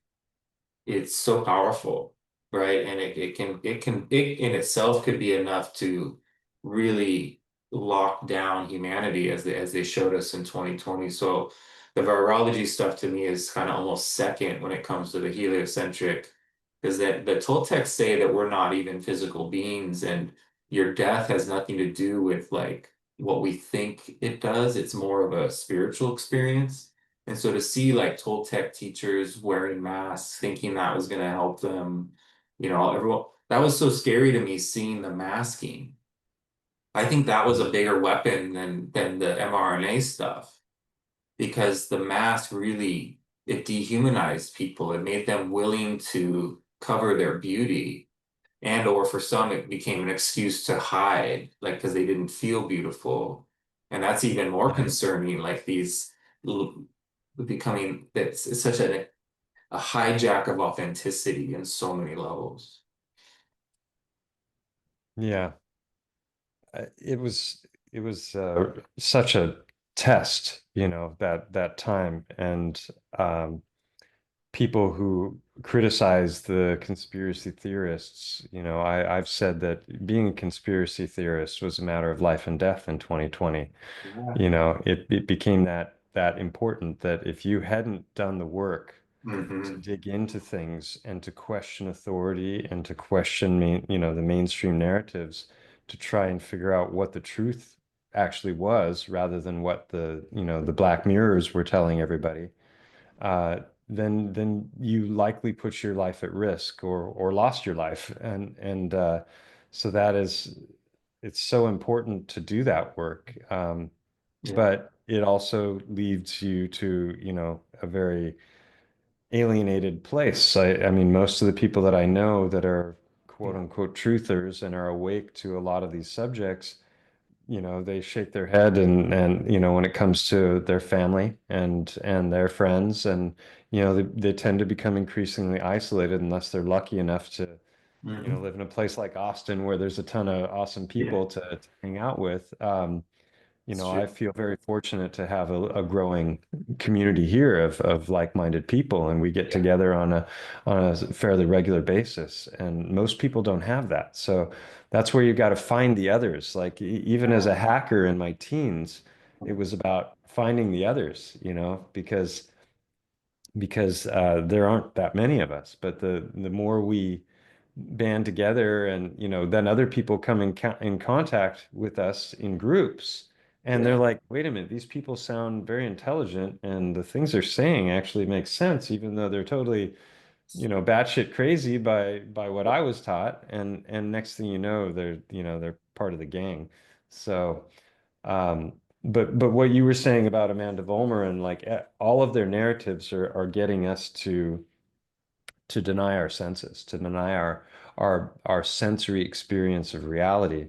And so a lot of people, want to default to, oh, this is just a sim that we're in. We're in a simulation and we're in the matrix. And I'm, many times have said that I think that we have an empirical created reality, and maybe that's all illusory as well. I mean, at the very least, it's an illusion in the mind of God, that so I've never been hung up on that simulation versus no debate because I figure like even the ancients in the Hindu traditions, we're talking about everything is Maya and Yeah. it's all just in the mind of God all this is being created. So I don't have a problem with that, but I think that there's this overlay on top of an empirical reality that we're getting through our devices and we're getting through the collective consciousness and the belief structures that are governing most people's lives.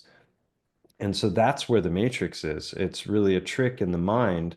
And Mhm. that's why the people who are running the show are ultimately wizards, and they're using their Hollywoods, to cast spells in the mind. And those spells are all about getting us to deny the very obvious of what's in front of us. So like when it comes into my research into stones, I found a stone that looks like a heart, Yeah. and has I picked it up in the river bottom, and as a chiropractor, I've studied a lot of anatomy, and so after just a few minutes of looking at this stone, I realized that there were about 8 or 10 different anatomical features in this one rock that were actually in the right place, not just, oh, it kind of looks like that, and I'm like, but this is after I'd been looking into this mountain, which is 3 miles long and a mile tall, that looks like an elephant, I'd been cataloging all of these anatomical features that this mountain had, and the list got incredibly long, right? It's kind of surreal that for those who aren't familiar with it, I've done a 6-part video series called Unveiling a Titan, where I've just, laid out 2 years of investigation into this mountain. And there's over 50 anatomical and histological correlations. So like the structure of the stone of the mountain is matching up with anatomy, the overall shape. There's a whole bunch of anatomical features. The eye is where it should be, inside the eye, which I've gone in and spelunked. There are all kinds of features, and it's just like after a while, either we are in a matrix and the reality is morphing to accommodate my wacky investigation, Yeah. or there's something to it. It's like those are the options for me. It's almost weirder if it's a chance encounter than anything. And so after looking into this Heartstone, I hypothesized, thinking of the scientific method, that, well, if I can find one, there should be more out there, right? If because that's how it works, it should be repeatable, it should be scalable, because there's going to be all kinds of different sizes of creatures. So there could be little hearts and there could be big hearts. So I went out with new eyes looking at geology, and this is my point when it gets back to our senses, is what if some Mm. things are the way they appear to be Right. rather than what we've been taught they are, Yeah. right? Like when you're looking at layers of strata, which we're said are forming from tectonic activity where the plates are banging together and giving rise to mountains. And then that's breaking up these layers. And that's why you can see all this grain and these swirls of different rocky structures around the world. Okay, well, that's one explanation. But it also looks a lot like tree. It looks like tree grain in a whole variety of different ways. And what if that was once a big tree? And we're told that's impossible for a variety of reasons. Mm. And so the more I dug into it, the more I started to recognize this pattern, of these stones that are highly repeatable and Yeah. specific. In Yeah. fact, I found this one this morning Mm. on on the beach, Wow. and this matches anatomy to a Mm. T of Mm. hearts. It's so good. And I've literally got hundreds of these that I've been showing in videos and interviews for a long time now, and cataloging all of the anatomical features of them. Hmm. And it's like we're told that these are just broken pieces of rock that Mm. banged around in a river bottom and Yeah. and and took on this shape. But when you see the anatomy laid out and you see all the things that I presented on my channel, you realize that mathematically this one's amazing. It's got so much. If I were to wet this right now, it just comes alive. It looks blood red. Mm. So, this is my point, is so many of their lies are getting us to believe that we're not spiritual beings, that it's all, a mechanical accident, this world that we're in, that it's curving when it's not curving, and it's we're spinning though we don't feel spin. Mm. And even though that rock over there that we call marble has swirls and it looks a lot like tissue that's Mm. petrified to stone, it's not really that way. It's just a trick of the eyes and a trick of the mind, because we are pattern recognitionists. Right. That's what they want us to believe. Or we've been fed a whole bunch of false narratives, and maybe things are actually as they appear. Mm. And when it comes to the big trees, that's that's my most confident of the three: Titans, trees, and the Heartstones. The tree evidence is phenomenal, and I've cataloged that on Mm. my channel in many live presentations and interviews, and shown that there are data point after data point after data point, and everything doesn't just match up a bit; it matches up to a T. Mm. And so I think that there are proofs that are self-evident, right? When you see them, they Sure. are the proof in and of themselves. Yeah. And so with the trees, that's definitely the case. Wow. And I've talked a lot about the heart, the helical heart, which I'm sure you're familiar with, and this, that it's a band that can be unrolled, Hmm. and this So was cool. discovered in 1972. I've given presentations on that, and that that is when he dissects it and he opens it up and then closes it back. Mm. It is the proof in and of itself, Yeah. right? It can be repeated, it's repeatable, and it works with all kinds of different species. Yeah. But you don't have to create some scientific experiment and Right. study it in order to understand it. As soon as he does it, it's showing you the proof of what it is. And so I think that's true with the trees, but we've all been Mm. paradigm blinded and we don't see the forest for the trees, literally. Wow. Oh man, yeah, the truth is stranger than fiction, and it's so exciting to move into it with open eyes. And and almost like a psychedelic way, like just asking the questions, you know. So like I'm on my next workshop is in Sedona, and that place is Mm, just really intense just to be in the presence of all that, you know, and they say there's like vortexes there and people go missing and there's like power and stuff. And so when, you know, when you're in, have you been to Sedona? I have. It's unreal. It's such an amazing place. It's Yeah. been a long time. I haven't been there, Yeah. since I got Titanology eyes. Okay. But I've looked at it in a lot of photographs and on Google Earth as well. And I'm fully convinced that that whole region is all part of one big tree. It's So amazing. all of the sandstone that you're seeing in Sedona, that's all part. So if you just Mm. analyze tree grain, look at trees and how they look when they're decomposing and breaking down in the forest, look at all the magnificence of cedar grain and all the swirls that it has and what it looks like when it has a knot and what it looks like in cross section. If you start to analyze all that stuff and then you look at the mountains, you'll see them for what they are. And in fact, a lot of the towns in that region have little names that are like tips of the hat too. I can't Oh, remember any of them, but cool. I was in I had a conversation with Michelle Gibson at one point, and we were talking about she was mentioning that some of those different town names are actually alluding to the idea that it might be tree. Cool. And so yeah, it's an incredible subject. I always recommend a channel called Hangman 1128. Okay. He's the guy that really turned me on to the subject of the big tree.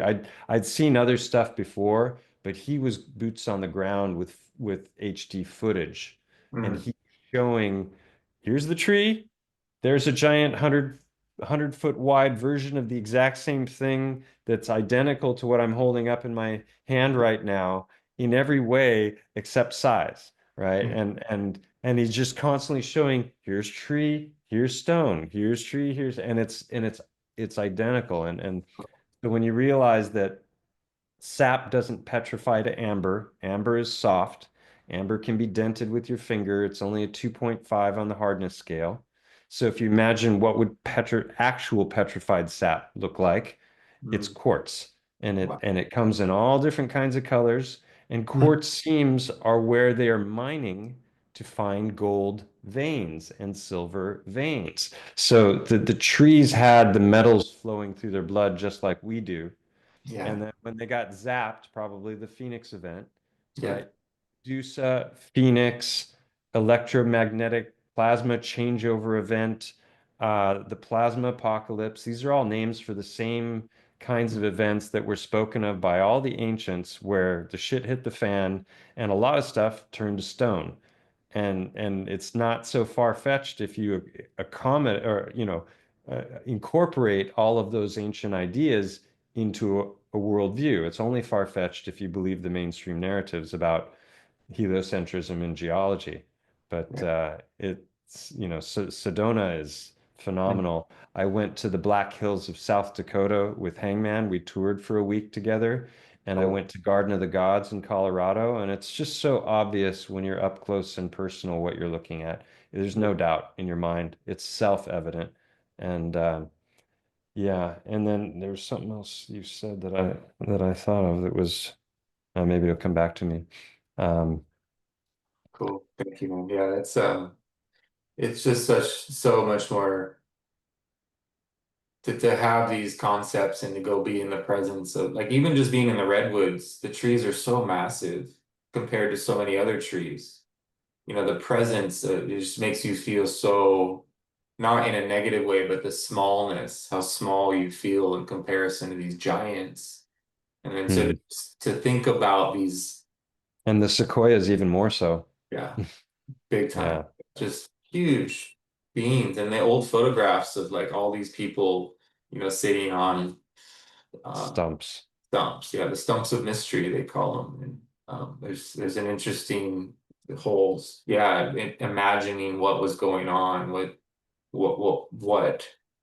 you know, like you bring in the movie Avatar, and it really is sort of pointing to what likely was playing out, you know, and gives more of an indication of what Native American shamanic nomadic people dealt with. They weren't this cowboy western story that we're told where you just bows and arrows, and I don't know, it may have been so much more going on, just very recently as far as like what kind of Oh devastation yeah. happened.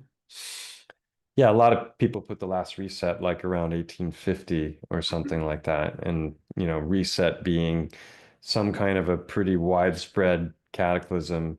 All of the cities, all of the, especially North America, they all have their great fire tales. There's all of this evidence of massive mud flows and, buildings that are buried up like 2 stories where when they pull the earth away, there's actual facades and doors and windows. Like you wouldn't dig down, for a foundation for a giant building and then put doors and Yeah, facades up against the earth. It's like it's so clearly that yeah, earth wasn't there when those structures were built. And it's just the deeper you go into it, the more laughable the narratives that we've been given become, because it's just like a cookie cutter where they just told the same stories over and over again all around.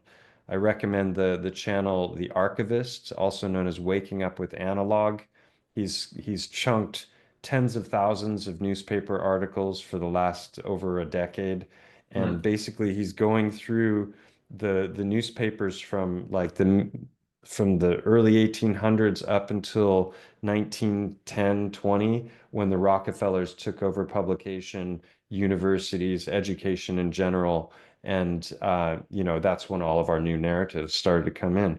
But those newspaper articles, which he's been collating and organizing by subject matter and by state, he's got a whole series called Anomalous America, and he's gone through about half of the United States and going state by state and showing all of these different articles that are showing that we had giants, we had buried civilizations, multiple layers, we had giant kinds of creatures, we had all kinds of different forms of petrification. All of this stuff was spoken about eloquently and matter-of-factly in these old newspapers. And then that all becomes myth and fairy tale in the space of a decade or two as the Rockefellers roll in and take over medicine, education, and publication.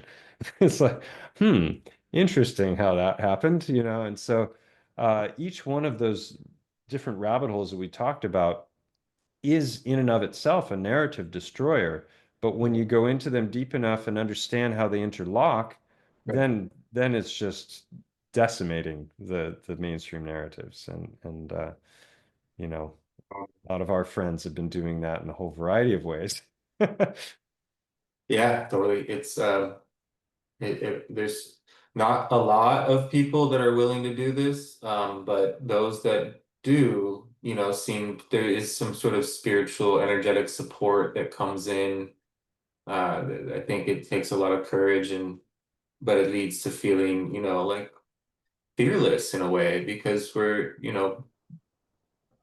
just not letting the paradigm blindness get in the way of our, because this is knowledge of self actually, but to become knowing of these things leads to like it's such a personal process that you go through a transformation and you become more aware.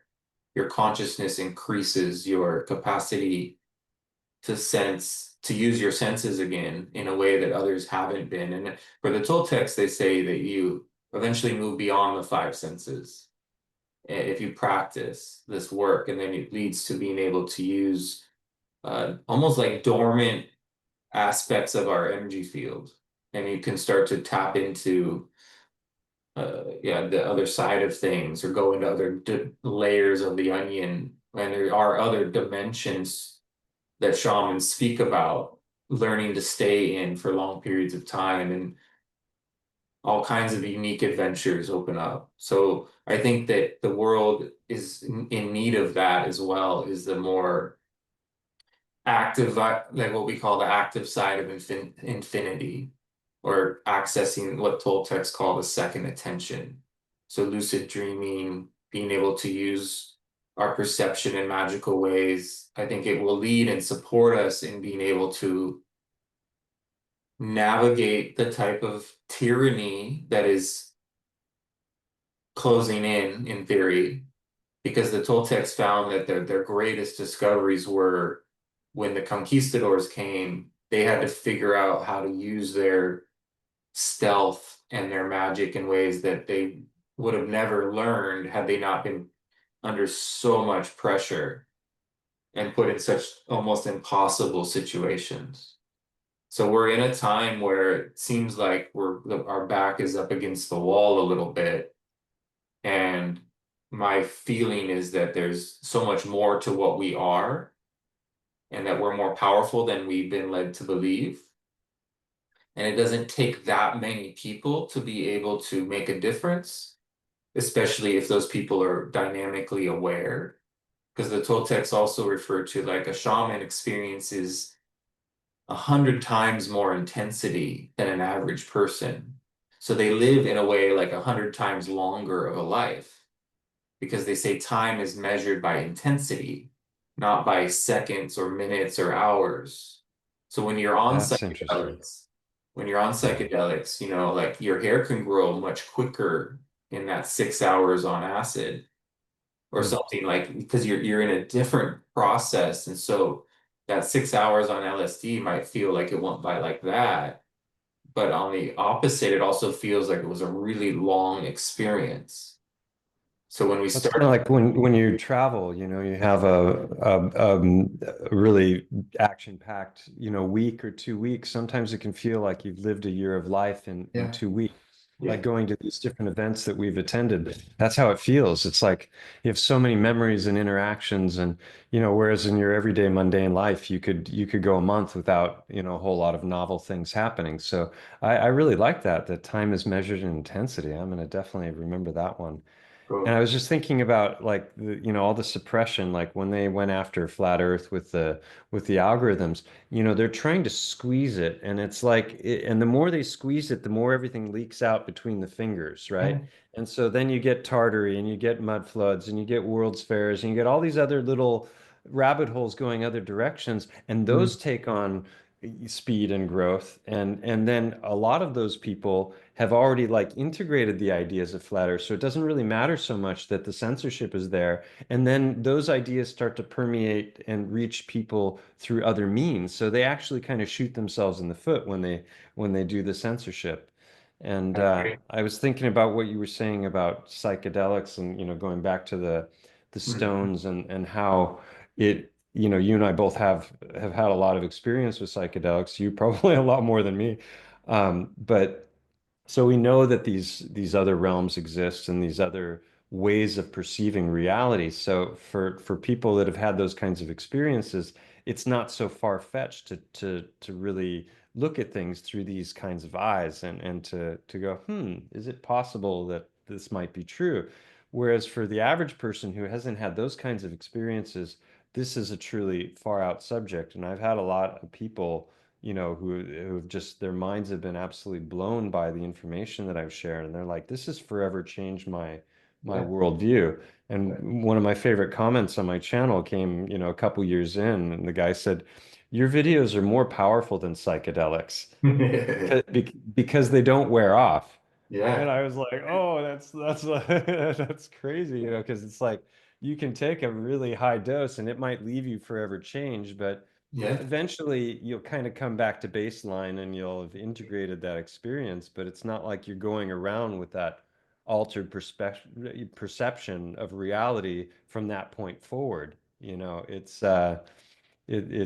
kind of fades with time, and then that's why people get on that do it over and over again bandwagon, because they want to get Right. back to intensity, you know, Yeah. because That's they it. want to feel alive. And so David Weiss once said that this, he thought this stuff was more disruptive than flat Earth, you know.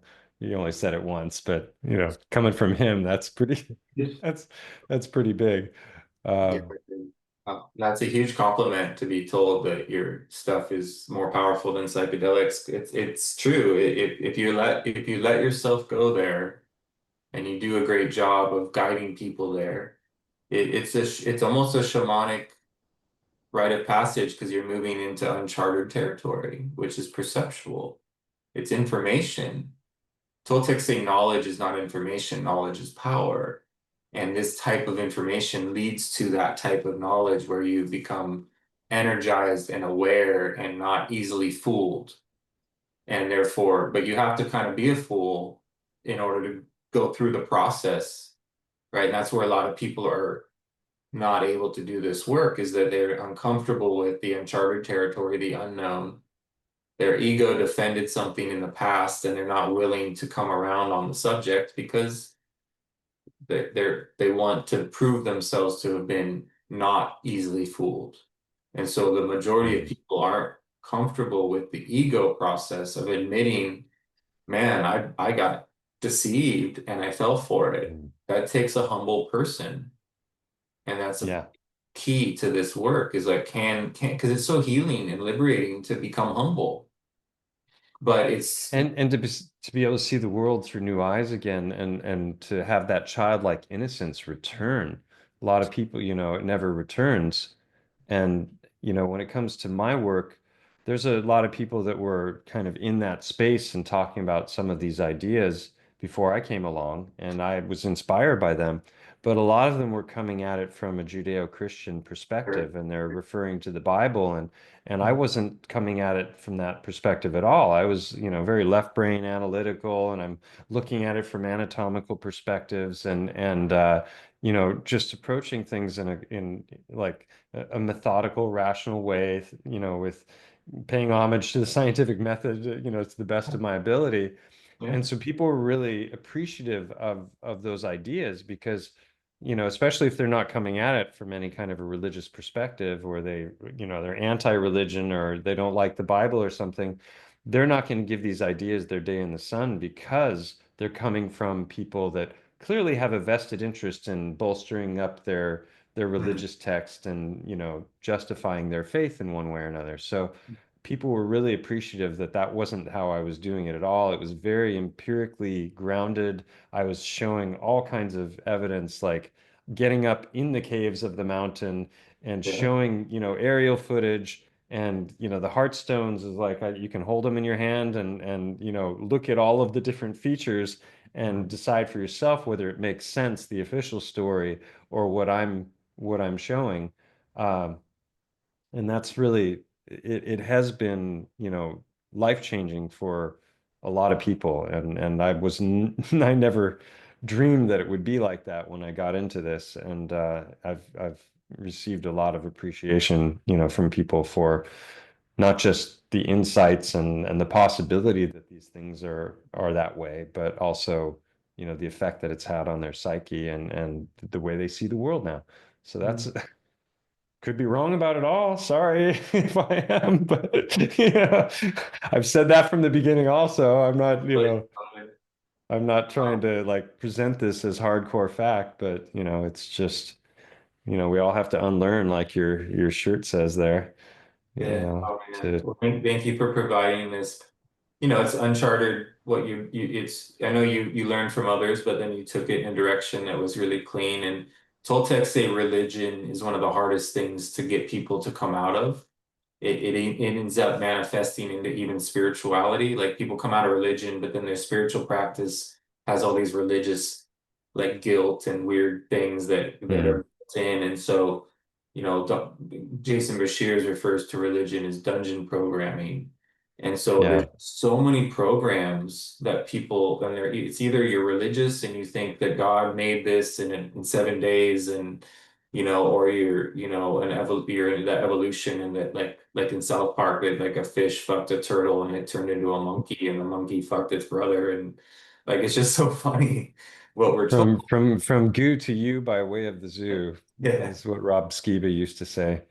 yeah, yeah. Yeah, break free or die trying. It's It's true. it's really an interesting world that we're in. It's tough. It's, I don't know. All you can do is laugh at some point, and if you lose your ability to do that, like I think Steve Falconer he's Yeah. got the best laugh going in the truther sphere, when it comes to like he'll talk about the darkest shit ever, and then all of a sudden it's like, ha, ha, ha, ha. It's like if you can't do that, you're just gonna get dragged down into the dumps, and Yeah. yeah. And you know, you are starting to see some comedians speak to these subjects, and they're making fun of people that are still normies, and so there's some edgy. Yeah, comedy's making a comeback. Thank Yeah, God. yeah, Oh it's my exciting. God. Laughter is key, and It like, died in COVID. oh, it was so, yeah, and just to see, yeah, and all those heroes fall from their pedestal and not being willing to really stand up to what was so obvious. So, you know, there's some really funny dudes out there that are deep into some conspiracy stuff, and they're focused, and they're They're not, weaving it in. yeah, but they're also like making fun of things that they're not willing to look at still. And so you can start to say like, okay, there's Yeah. this division still, and there's just like certain areas that people won't go, and because their paycheck would be, you know, it changes everything. You go into certain areas, you start to get canceled. So maybe they're being strategic, but you know, you and I are just always going to talk about it without worrying about that, and trust, because I could always be a carpenter again. I can always go do whatever is needed to thrive, and there's a lot of freedom in that. But if you're caught in a paradigm where you have to earn your income based on not talking about certain subjects, it just suffocates everything. And so we need people to like take off the blinders and trust that there's always a way to make a new living or a new career. And you're a great proof of that, that you can keep changing your life based on what feels good for you and healing and appropriate, and so many places to live and so many communities that are available to connect to. So thanks for your time, brother. Yeah, how can people support you, connect to you? I'll put some notes down, and maybe send me some notes that you want to see in the description, and but let us know how people can connect with you. Yeah, I mean I'm all over the place when it comes to social media. It's Stellium 7, not 77, All just right, 1 7, and it's Stellium, no space between the word and the number. Um, awesome. and YouTube is where I'm mainly active, but I'm on X and Facebook and other platforms as well. Instagram is kind of my main one for just sharing random shit that I find funny or I think people should know about. And but it's not so organized. It's just whatever I'm in the mood for at the moment. But Okay.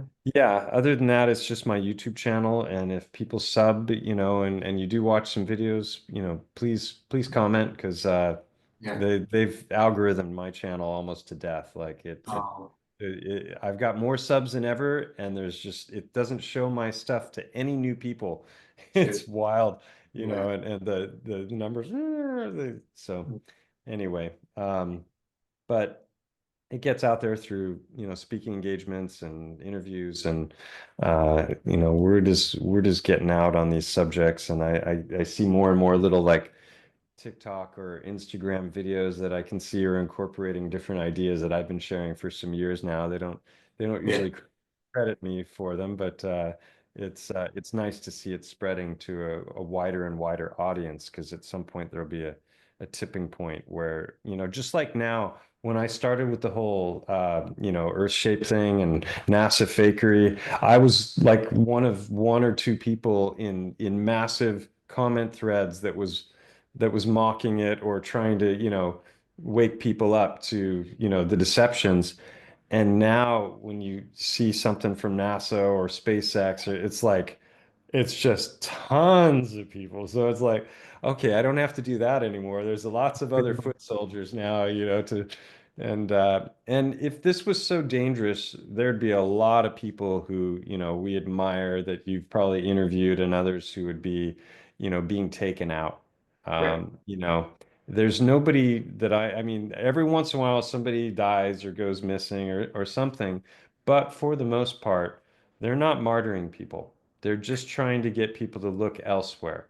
Yeah. So be courageous. Don't be afraid to stand out. And Mm. if you lose some friends or family stops wanting to talk to you, you're going to meet some other people that are a whole hell of a lot cooler and that you resonate with, and they're gonna, allow you to be yourself and express yourself without feeling judged, and it doesn't mean you all have the same views, but you know, back when we were kids, it used to be a badge of honor that you could be friends with somebody who had a different religion from you or a different political ideology, and you didn't have to cancel them from your life because they didn't believe exactly as you believed. I mean, when did that come about? That came around during COVID, and it was part of the psyop. You know, it's like, you know, and people not knowing what gender they are anymore, and you know, thinking men can have babies and all these ridiculous ideas. That's not coming from people. That's coming from organizations that are pushing agendas and literally controlling people's minds. And that's where all that stuff we talked about in the beginning is important to dig into, because if you don't understand how it works, then you're going to be a victim of it. Amazing, brother. Powerful share. Always love talking with you. So good to meet you at Music and Sky. Can't wait to see you at the next And event. Confluence. Yeah, yeah. So I'll be I wasn't at Confluence, but I'll be Oh, there. you weren't last time. I thought you were there. No, There, I thought we've seen each other twice now, but maybe it was it just was Music and just it Sky. was just Music and Okay. Sky, but I'll be Alec asked me to teach a workshop and to do a speaking event at Confluence this year. So I'm excited to be there for the first time and meet everybody that is part of that and be on that land, and yeah, so cool. So man, I can't wait to hang out sometime. Maybe I'll come over to hang out with you one of these days. I've always wanted to get over that area. So You're always welcome to, you've got a place to stay here if you want to come to Spain, and maybe I'll see you in Topanga. yeah, I'm please sure I'll be come. back to the States in 2026, unless, you know, they roll out more fuckery, Yeah, but you cool. know, so I can't wait till our paths cross again. Thank you for inviting me on. It's been fun talking with you and everybody else. I hope Yeah, everyone enjoyed totally. it, and check out the channel. There's, you know, there's lots of empirical evidence for everything that I was just talking about, as far as biogeology and all Mhm. these other things. So Well, and yeah. please, everyone, one way you can support Mike is purchase his book, The Hacker Prince. It's Mm. Oh worth yeah. reading. And Mike does a lot of work for free, and this is a way our community can support each other. Yeah, So this is the first time I've had a product. I've yeah, never, I mean, I haven't sold anything, or, you know, okay. so anyone who does like what I'm doing, that's a way to do it, and it makes a great gift. Christmas is coming up, Yeah. and it's a fun read, and I'm going to be working on an audiobook in the next couple Oh, weeks. cool. Cool. So So it'll that's be your nice. voice. Yeah, I'll read it. Awesome. Good for you, So man. That's huge. yeah. Okay. All right, everyone. Much love. Good to be with you all. And we'll see you next time.